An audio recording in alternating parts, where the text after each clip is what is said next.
I was talking to Betty today. I told my wife Veronica when she brought me a glass of Jack. Like her, we haven't seen each other in over 2 weeks. I can't believe I can go this long without gossiping with her.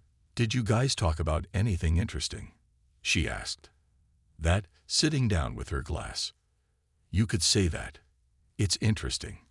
In fact, it's extremely interesting and painful at the same time. I spoke, taking the first sip and enjoying the taste. She suspects John is cheating on her. Veronica looked surprised when I dropped the bomb. John would never do anything like that. He's too devoted to have fun on the side. I hope you told her that. She said in a dismissive tone. I did, but she insists there are too many obvious signs. I'm a divorce lawyer, and I know that most friends and family don't want to believe that someone they know could be a cheater. What are the signs?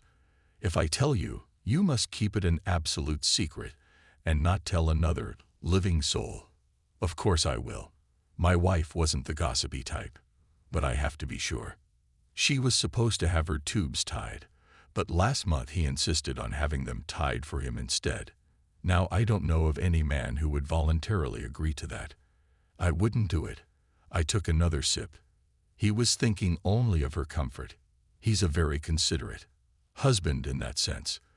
They only have one child. Why would they even go to such lengths? She asked, taking another sip. Since we were childhood friends, we knew each other pretty well. Betty, Veronica, John, and I had been together since 2nd grade. Even in elementary school, we knew we would be friends for the rest of our lives. It was painful to know that was no longer possible.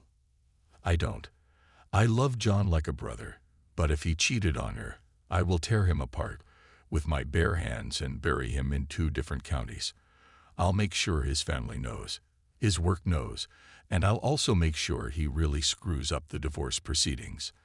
I'm the best divorce lawyer in town for a reason. Why would you want to do anything? It's a personal matter between the 2 of them. At any rate, you should stay as far away from their mess as possible. I wish I could talk to her and tell her to forget about this kind of nonsense. He will never cheat on her, period. So what should you and I do? Stay out of the mess or intervene and try to make things right. I personally would oppose the cheating spouse because, as a divorce lawyer, I've seen too many happy families break up, and I've never felt any sympathy for the cheating spouse. Besides, Betty is like a sister to me. She would stop a rushing bullet for me. You 3 are the closest people in my life. I would hate John if he took that away from me. Did she say anything else to you? Veronica asked a little worriedly. Nothing in particular. She's heartbroken, but she seems certain that John is cheating. Tomorrow she'll know for sure. How? Suddenly Veronica became visibly nervous. My first instinct naturally told me that John could never cheat, and I tried to convince Betty, but she wouldn't listen to anything.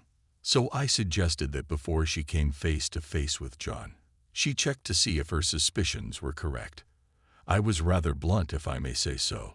A private detective had been following John for the past 10 days, and he would give a final report tomorrow morning at 10 o'clock. Betty has asked that you and I accompany her to his office. I think she wants us there for moral support in case her suspicions are correct. By this time, both of our glasses were empty. I got up to pour another and asked her if she needed one too. Yes, pour me one, and when you come back we need to talk about something. Her lips and hands trembled as she held out the empty glass to me. She didn't notice my smirk, of course. She didn't care.